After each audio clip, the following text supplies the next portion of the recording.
नमस्कार. हिंदू धर्मशास्त्रानुसार भगवान हनुमानाला कलियुगाचा देवता मानतात.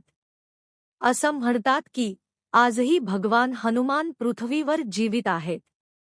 धार्मिक मान्यतेनुसार जे भक्त भगवान हनुमानाचा मनोभावे पूजा करतात त्यांच्या मनातील इच्छा पूर्ण होतात.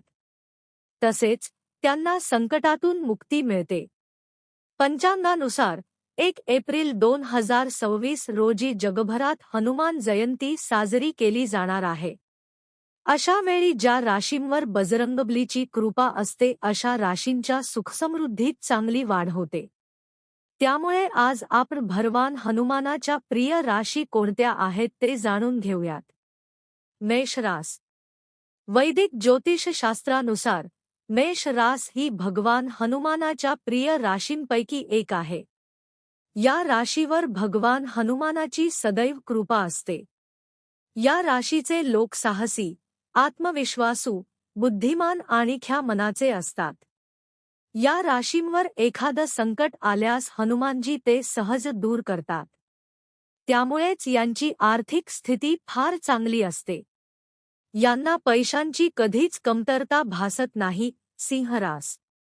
वैदिक ज्योतिषशास्त्रानुसार सिंह रास सुद्धा भगवान हनुमानाची प्रिय रास आहे. या राशीचे लोक बुद्धी आणि विवेकाच्या जोरावर यश प्राप्त करतात.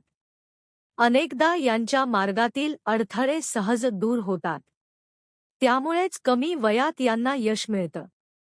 यांची आर्थिक स्थिती सुद्धा चांगली असते.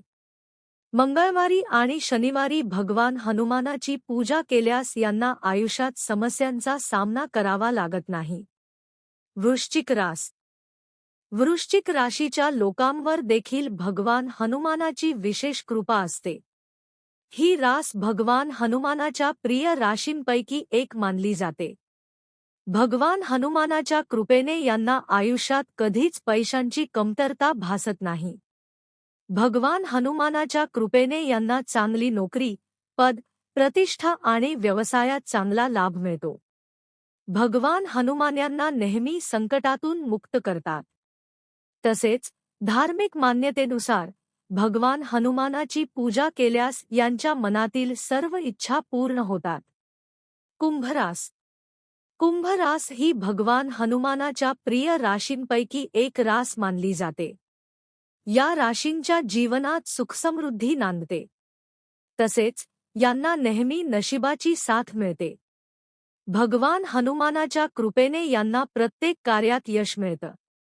या राशीच्या लोकांवर भगवान हनुमानाबरोबरच शनिदेवाचीही विशेष कृपा असते. त्यामुळे अगदी कमी वयात हे लोक जास्त यश संपादन करतात. तुम्हाला हा व्हिडिओ कसा वाटला ते कमेंटमध्ये नक्की सांगा आणि चॅनलला सबस्क्राईब करा. धन्यवाद.